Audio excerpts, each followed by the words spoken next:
So today I got a little something for you, a little simple, quick little tutorial.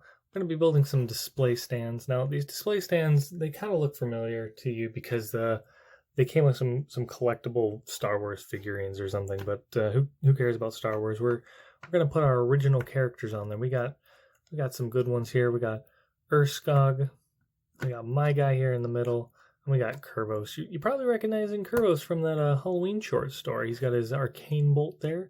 That's a fun little accessory. I believe they call them power blasts or power effects.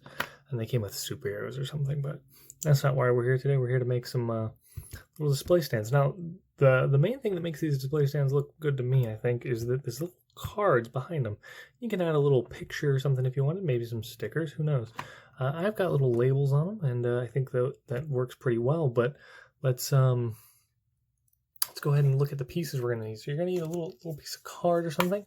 It's about the size and a half of a minifigure. But you could use anything. I've got these little ones from a Star Wars, and they're just a little bit thicker piece of card paper, cardstock. You could use coloring paper. Some craft paper, hobby stuff. But that's one of the harder pieces to find. Now this one's also a little bit harder piece to find. It's a collector base. They come in black mostly, but you might have one in a different color. So if you do, that's all right. If you're an ancient fan of Lego, I bet you got a whole bunch there. This next, wait, yeah, I did hear that right. Someone out there isn't an ancient fan of Lego. That's kind of weird, but it's really easy. You can just subscribe right now. Go ahead and do it, and you could be an ancient fan of Lego and buy some collector minifigures from the store, and then have one of these pieces easy. So all these pieces are pretty common. So we're going to use this 1x4 tile. It's a pretty common piece, I think. We've got 1x3s.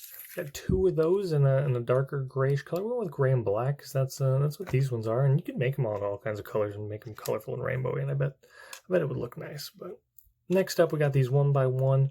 They're the pin ones. You don't really need these unless you want yours to be modular, to combine together to form a little train, choo-choo kind of train. But I want to make a fourth one, so we're gonna make a fourth one here today. I got this snot brick. It's the big one. You could use small ones. You could probably even use headlight bricks. I have these bricks with the cross holes. And then speaking of cross holes, I got two of these. I think those are 2-length. I want to say 2-length cross hole beams from the Technic series. We're also going to use a 1x2, a 2x3, some little bushings, and then this one again. If you're planning on making them connect to each other, you're going to need a little pin like that.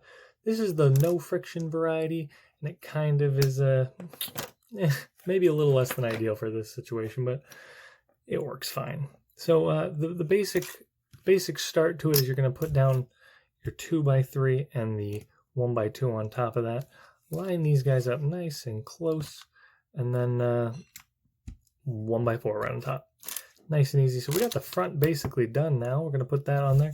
If you had a small label maker, or maybe you want to use some kind of metallic Sharpie, you could just write right on there, make it nice and visible. That's where the Star Wars characters put their names and such. But we're not doing that because I don't have a label maker that small. So we're putting those Technic pin receptacles on the side, locking those pins together. Not pins, they're the plates on the bottom. We're locking those together with these 1x2 with the cross axles, and then the cross axles have to go together because why else would we include those in the build?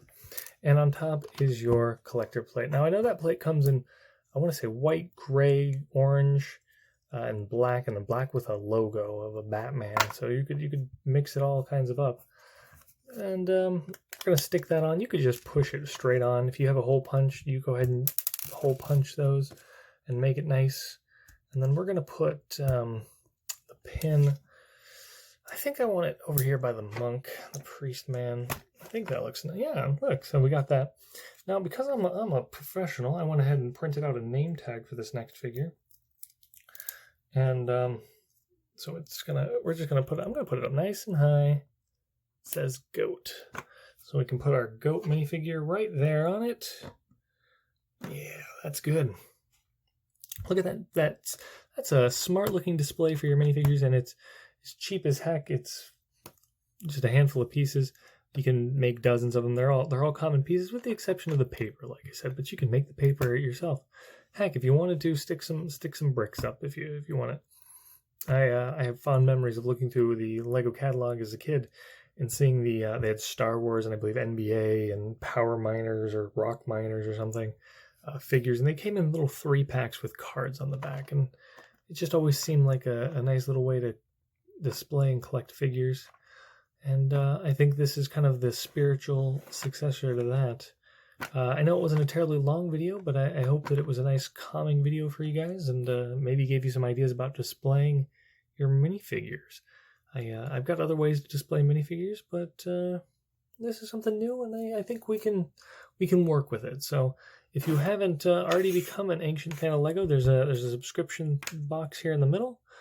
There's an automatic video over here if you just want to watch more of my content, and over by Goat somewhere will be a video that I handpicked for you, because I like to give you viewers a little something special for watching, maybe something related, maybe just something I like, and yeah, that's kind of the video for today. So thanks for watching, and comment something nice, because I need that interaction so YouTube loves me.